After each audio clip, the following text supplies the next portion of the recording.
Morning all of you. Today we will discuss the मेष लगन. तो मेष लगन का हम देख रहे थे कि मेष लगन की कुंडली को मेज़र कर रहे थे. अब मेष लगन की कुंडली आपको गिवन है और मेष लगन की कुंडली में आपको मैं बता रहा था कि जब मेष लगन का स्वामी कौन होता है. जब आप बात करते हैं यहाँ फर्स्ट पैसे कैसे पता चला ये फर्स्ट नंबर लिखा हुआ है आपकी कुंडली में. अगर लगन में ही फर्स्ट नंबर लिखा हुआ है, आप देखिए यहाँ लगन में आपका फर्स्ट नंबर लिखा हुआ है. ठीक है, तो लगन में फर्स्ट नंबर ये आपका शो कर रहा है. इसका मतलब ये कुंडली क्या है, आपकी मेष लगन की कुंडली है. आपको याद रखना है. ओके, और मेष लगन की कुंडली है तो उसका स्वामी कौन है आपका, उसका स्वामी आपका मंगल है. आपको ये तो फर्स्ट लिखा हुआ है आपका, तो इसका मतलब आपका मार्स आपका क्या है, मार्स आपका क्या है, इस कुंडली का ऑनर है.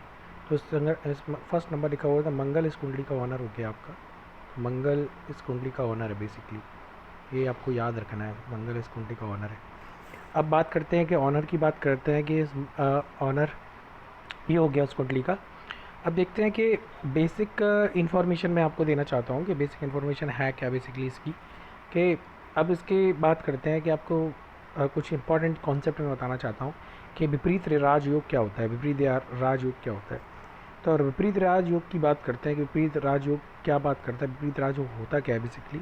तो विपरीत राजयोग के केस में हम बात करते हैं. अगर आपको विपरीत राजयोग के बारे में पढ़ना है, अगर आपको सिक्स्थ जो नंबर है आपको दिख रहा है, जो सिक्स्थ नंबर है, एट्थ नंबर है और जो आपको ट्वेल्थ नंबर है, अगर 6 8 12 का ऑनर अगर 6 8 12 में ही बैठ जाता है, अगर 6 8 12 का ऑनर अगर 6 8 12 ये दिख रहा है आपको, ये 6 दिख रहा है, ये 8 दिख रहा है, ये 12 दिख रहा है, 6 8 12 का ऑनर अगर 6 8 12 में ही बैठ रहा है, प्लेस वैल्यू वही है 6 8 12 की, और 6 8 12 का ऑनर अगर 6 8 12 में ही बैठ रहा है तो वो आपको विपरीत राजयोग की कंडीशन बनाता है.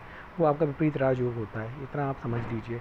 ओके, नेक्स्ट हम देखते हैं कि ऐसा है क्यों और क्यों है. जैसे आपने देखा होगा कि मेष लगन की कुंडली है और मेष लगन की कुंडली में हम पहले भी कोई भी कुंडली आप मेज़र करेंगे, आपको कुंडली जब भी आपको डिफाइन करना है, कोई कुंडली कैलकुलेट करना है, तो उसके मारक और योग कारक ग्रह आपको कैलकुलेट करने होंगे. और मारक और योग कारक ग्रह मैं ऑलरेडी आपको कैलकुलेट करा चुका हूँ कि इसके मारक और योग कारक ग्रह कौन कौन से होते हैं. तो ये कुंडली आपको गिवन है, उसके मारक और योग कारक ग्रह कौन से होंगे.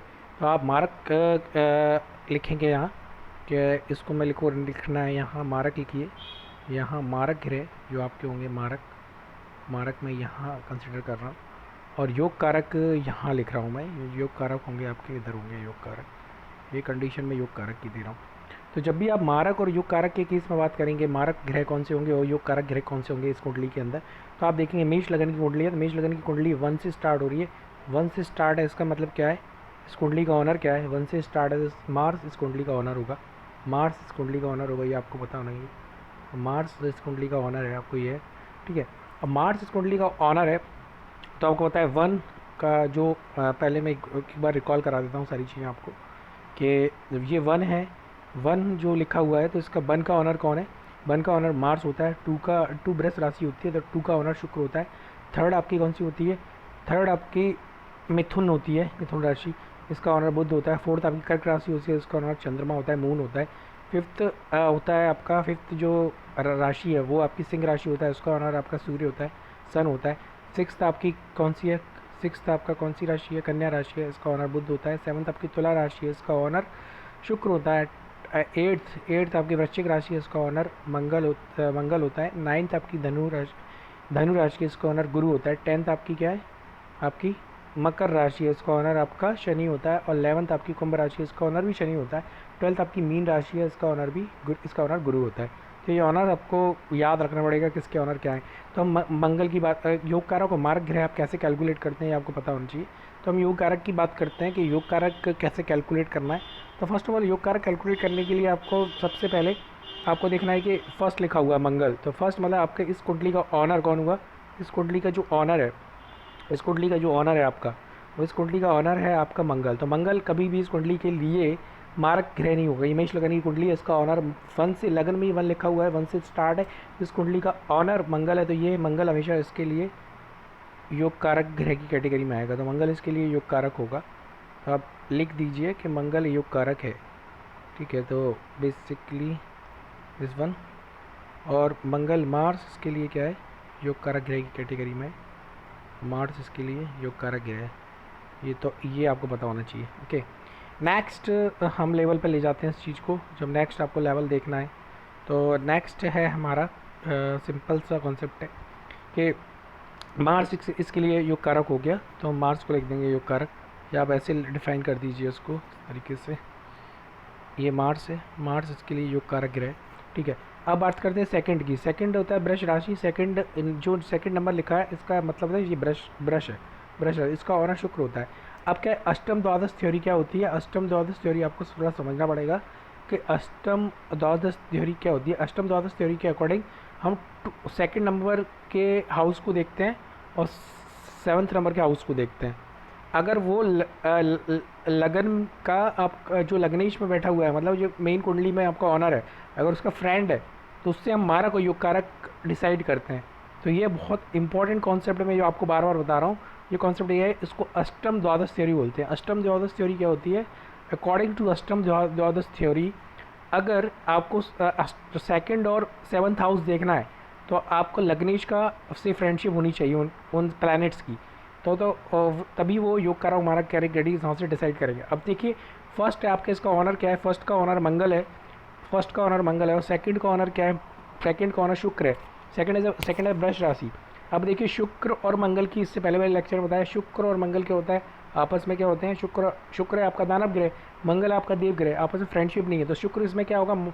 शुक्र लग्नेश का फ्रेंड नहीं है। क्या सेकंड नंबर पे लिखा हुआ है?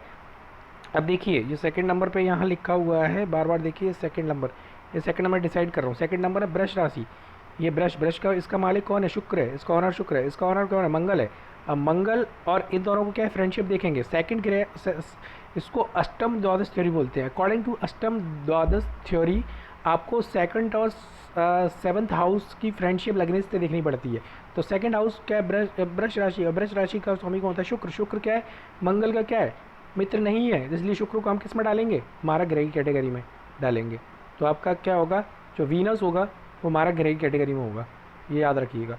ठीक है, अब थर्ड में जाते हैं। थर्ड वाली कैटेगरी हम डिसाइड करते हैं कि थर्ड क्या है आपका। थर्ड है, ये है मिथुन राशि। थर्ड है मिथुन राशि होती है। इसका ऑनर कौन है? थर्ड का मिथुन राशि का ऑनर बुद्ध होता है। बुद्ध होता है, बुद्धि का स्वामी। अब देखिए, आपका जो बुद्ध होता है, जो आपका बुद्ध ग्रह है, जो आपका मरकरी है, वो दो राशियों का ऑनर है। एक तो थर्ड का ऑनर है एंड ये थर्ड का ऑनर है एंड सिक्स का ऑनर है। थर्ड मतलब मकर राशि, वो मिथुन राशि का भी ऑनर है एंड सिक्स कन्या राशि का भी ऑनर है। मिथुन राशि का भी ऑनर है और कन्या राशि का भी ऑनर है। दोनों राशियों का ऑनर कौन है? बुद्ध है। अब देखिए, बुद्ध को ये घर मिला हुआ है। ये वाला घर मैं पहले ही बता चुका हूँ, ये वाला जो हाउस होता है आपका, वो हार्ड वर्किंग हाउस होता है। हार्ड वर्किंग हाउस होता है। यहाँ से हम यंगर ब्रदर सिस्टर से भी फ्रेंडशिप देखते हैं कि उनसे कैसा हमारा तालमेल रहेगा। हार्ड वर्किंग, तो ये घर ज़्यादा ना अच्छा है ना बुरा है। और एक हाउस तो बहुत ही ख़राब मिल गया उसको, सिक्स को, मतलब बुद्ध को, मरकरी को एक हाउस थर्ड मिला, एक सिक्स मिला है। तो इस ऑनर मतलब कौन है? मंगल। इसने इसको हाउस जो दिया है वो थर्ड और सिक्स मिला है। तो थर्ड भी इतना अच्छा नहीं है और सिक्स तो बहुत ही ख़राब हाउस है। तो यहाँ बुद्ध जो आएगा, इसका ऑनर बुद्ध है, इसका ऑनर भी बुद्ध है। यहाँ बुद्ध जो आएगा वो आएगा आपके, बुद्ध जो आएगा वो आएगा यहाँ मारक ग्रह की कैटेगरी में, क्योंकि हाउस अच्छे ना मिलने के कारण कौन से ग्रह की कैटेगरी में आएगा? मारक। तो आपका जो मरकरी होगा वो आपका मारक ग्रह की कैटेगरी में आएगा, मरकरी। ठीक है, ठीक है, मरकरी मारक ग्रह की कैटेगरी में आएगा। ठीक है, अब बात करते हैं कि, ठीक है, अब बात करते हैं कि अब सेकंड हम डिसाइड करते हैं कि अब ये फोर्थ आ गया। अब फोर्थ पे आ जाइए। फोर्थ होता है, फोर्थ का ऑनर कौन है? आप बताइए, फोर्थ का ऑनर कौन है यहाँ से? तो फोर्थ का ऑनर देखिए, ये फोर्थ है। फोर्थ का ऑनर कौन है? फोर्थ होता है आपका कर्क राशि। कर्क राशि का स्वामी कौन होता है? चंद्रमा होता है बेसिकली। और जब हम चंद्रमा की बात करते हैं तो चंद्रमा यहाँ, चंद्रमा को अच्छा हाउस मिलने के कारण चंद्रमा आपका क्या है? योग कारक कैटेगरी में आएगा। तो यहाँ मून जो आएगा आपका, मून को हम डिसाइड करेंगे, अब योग कारक कैटेगरी में लाएंगे मून को। ठीक है, ये यहाँ से क्लियर होगी। तो योग कारक में एक मंगल हो गया, मार्स हो गया, मार्स आपका हो गया, और मून हो गया, योग कारक कैटेगरी में आ गया। वीनस हो गया, मरकरी हो गया, ये मारक ग्रह कैटेगरी में आ गया। फिफ्थ आ गया सिंह। फिफ्थ को बहुत अच्छा हाउस मिला, एजुकेशन वाला हाउस मिला इसको। इसको मंगल ने बहुत अच्छा, इस ऑनर का स्वामी कौन है? मंगल, क्योंकि ये कुंडली 1 से स्टार्ट हो रही है। मंथ मेष राशि, इसका ऑनर कौन है? मंगल। तो इस ग्रह का ये मंगल, और ये फिफ्थ से स्टार्ट हो रहा है। देन फिफ्थ से स्टार्ट हो रहा है तो इसका मतलब क्या हुआ कि ये अपना जो फिफ्थ है तो सिंह राशि है, इसका स्वामी कौन है? सिंह राशि का स्वामी कौन होता है? सिंह राशि का स्वामी होता है सूर्य। तो सूर्य यहाँ आ जाएगा सन, और सन आएगा योग कारक ग्रह, क्योंकि हाउस अच्छा मिला है इसको। ये हाउस एजुकेशन वाला हाउस होता है, ये याद रखना है आपको, प्रीवियसली मैं 2 लेक्चर में बता चुका हूँ, ठीक है। तो कैसे कैलकुलेट करना, हर राशि का मारक और योग कारक ग्रह आप कैलकुलेट कर सकते हैं easily. It is very important concept in horoscope, okay. तो आप कैसे भी कैलकुलेट कर सकते हैं, इजीली कैलकुलेट कर सकते हैं। सन हो गया, मार्स हो गया, मून हो गया। अब सेवंथ है शुक्र। शुक्र सेवंथ का स्वामी 2 कहता हूँ। शुक्र तो देख ही सकते हैं, वीनस, वीनस को वैसे ही मारक ग्रह कैटेगरी में। एट्थ है मंगल, तो मंगल तो वैसे ही योग कारक है, क्योंकि मंगल क्यों है, एट्थ होता है वृश्चिक राशि, और इसका स्वामी ऑनर कौन है, आपको याद रखना है, ये आपको ऑनर याद करने पड़ेंगे। 1 और 8 का ऑनर एक ही होता है। वन आपकी कौन है, मेष राशि, मेष राशि का ऑनर भी मंगल होता है। 8 है वृश्चिक राशि, उसका ऑनर भी मंगल होता है। इसको अब मैंने बोला कि इसको गलत हाउस जरूर 6, 8, 12 या कुंडली के सबसे फर्स्ट हाउस होते हैं, बार बार बता रहा हूँ, लेकिन इसको बहुत गलत हाउस मिला है मंगल को। अब आप फिर भी मैं बोल रहा हूँ कि योग कारक कैटेगरी में। रीज़न क्या है, आपका लग्निश कभी खराब नहीं हो सकता। जो आपके कुंडली का ऑनर है उसको गलत हाउस भी मिल जाए, ये पॉइंट बहुत इंपॉर्टेंट है। आपके अगर ऑनर को गलत हाउस भी मिल जाता है तब भी वो आपके लिए ख़राब नहीं होगा। इसलिए मार्स आपके योग कारक कैटेगरी में इसलिए क्योंकि उसको खराब हाउस मिलने के कारण, फिर लेकिन अभी कुंडली का ऑनर है वो, इसलिए वो आपको योग कारक कैटेगरी में।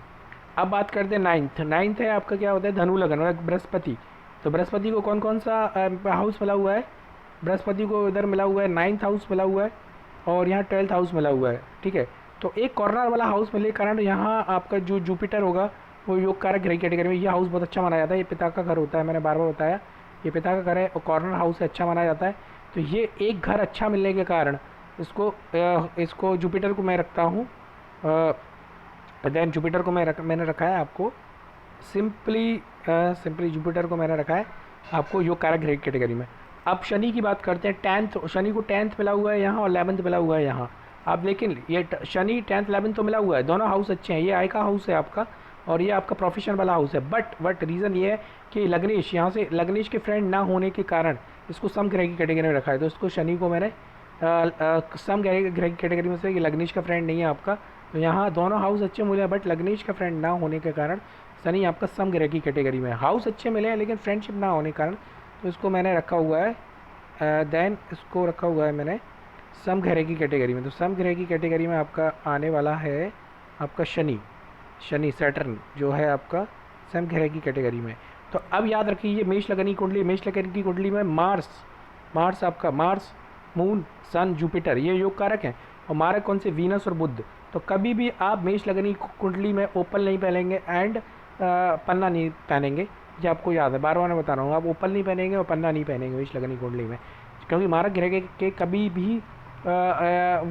भी मारक जो ग्रह हैं उनके कभी रत्न धारण नहीं किए जाते। रीज़न ये है कि अगर आप उनकी डिग्री को बढ़ाएंगे, सिंपल सी बात है, आप इलेक्ट्रॉनिक्स ही पढ़ते हैं या कोई भी इंजीनियरिंग सब्जेक्ट पढ़ते हैं, यहाँ लो सिग्नल फ्रिक्वेंसी है, हाई फ्रिक्वेंसी सिग्नल के साथ सुपर इम्पोज होता है तो मॉड्यूलेशन होता है। तो हम लो फ्रिक्वेंसी सिग्नल की पावर को नहीं बढ़ाएंगे क्योंकि वो ख़राब है, यहाँ नहीं बढ़ाएंगे पावर, जिसकी पावर ख़राब है उसको हम क्यों बढ़ाएंगे, वो वर्स्ट कंडीशन है, वर्स्ट सिग्नल है। तो अगर इसकी पावर को हम बढ़ाएंगे, हम अपनी उल्टी गिनती स्टार्ट कर देंगे, क्योंकि हमारी कुंडली के लिए वीनस खराब है, हमारी कुंडली के लिए मरकरी खराब है।